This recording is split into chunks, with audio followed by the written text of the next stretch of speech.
So how do you track a person using GPS? This is Dave at AFX Search, licensed investigators. A lot of ways to use global positioning systems to track a person's whereabouts. You can either attach a GPS device to their vehicle and follow them that way. You can also use the GPS that's built into most mobile phones to track a person. The question is it legal?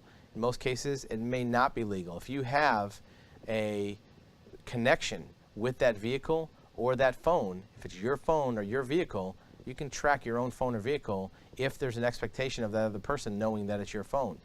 For example, if you have a jointly owned vehicle, most states have ruled that a spouse can track their own vehicle even if they're not driving it. Some states, though, are changing that determination so that if you're not driving your car, you can't track your spouse even if they're driving your car. So you have to know what your laws are and know what the circumstances are based on the laws in your state. Sometimes it goes by who owns the vehicle, who's on the title, who's on the car loan. That might be a determining factor. But there have been cases very clearly saying that if the parties are obviously separated, that either divorce or separation is pending, it might be a gray area. You may not be able to track that person using GPS. What about cell phones? Same thing. If it's your phone, you can probably track where it is.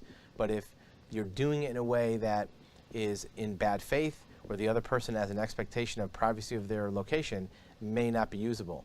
There are investigators and services that will track a cell phone. They will track a vehicle using GPS. The question is it legal? And what happens if that's discovered?